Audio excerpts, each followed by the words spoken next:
Opposite direction నుంచి వస్తుంది. ఆయన కూడా పాపం వెంటనే వెళ్ళి చూడంగానే 2 నిమిషాల్లో కాలిపోయిందమ్మా బస్సు అని అంటున్నారు. ఇది ఫ్యూయల్ ట్యాంక్ ఎక్స్ప్లోడ్ అవ్వడంతో జరిగిన సంఘటన. కాబట్టి ఇప్పుడు వరకు అయితే హాస్పిటల్లో 19 మంది దాకా ఐడెంటిఫై చేశాము, హాస్పిటల్లో అడ్మిట్ చేశాము, ట్రీట్మెంట్ తీసుకుంటున్నారు. మిగతా వాళ్ళు మీరు గమనిస్తే మొత్తం పూర్తిగా కాలిపోయినాయి బాడీస్. కాబట్టి ఇంకా ఎవరు ఏంటి అనేది ఐడెంటిఫికేషన్ కొంచెం సమయం పడుతుంది.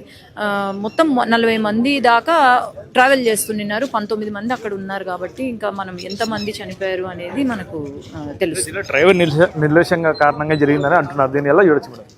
అది మనకి ఇన్వెస్టిగేషన్లో తెలుస్తుంది. ఇప్పుడే డిఐజీ గారు వచ్చారు, ఎస్పీ గారు ఉన్నారు. వాళ్ళు ఇన్వెస్టిగేషన్ చేసి, ఎందుకంటే ఇది ఇప్పుడే జరిగిన సంఘటన, ఎవరు పడుకున్నారా ఎవరు నిర్లక్ష్యమా అనేది మనకు కొంచెం సమయం పడుతుంది. ఎందుకంటే పాపం బైక్ డ్రైవరు చనిపోయాడు, అక్కడ బస్సు డ్రైవర్ కూడా మనకు ఆయన పరిస్థితి ఎట్లా ఉంది ఏంటి ఐడెంటిఫికేషన్ కొంచెం ప్రాబ్లం అవుతుంది. కాబట్టి కొంచెం సమయంలో మనకు తెలుస్తుంది.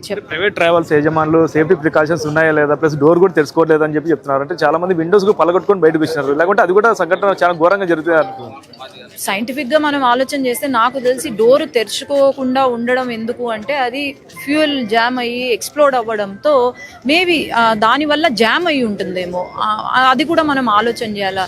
ప్లస్ వాళ్ళకు అంత సమయం లేకపోయి ఉండొచ్చు, అందరూ నిద్రలో ఉండుంటారు, పానిక్ అటాక్లో ఉండుంటారు, అసలు ఎటు నుంచి పోవాలో అర్థం కాక వాళ్ళు విండోస్ యూజ్ చేస్తుంటారు. కానీ విండోస్ యూజ్ చేసి మంచి పని అయింది, ఎందుకంటే ఫ్యూయల్ ట్యాంక్ ఎక్స్ప్లోడ్ అయింది, ఇక్కడ ముందు ట్యాంక్ ఎక్స్ప్లోడ్ అయింది అని అంటున్నారు. కాబట్టి చూద్దాం, హాస్పిటల్ కూడా మళ్ళీ ఇప్పుడు నేను వెళ్తాను, చూద్దాం.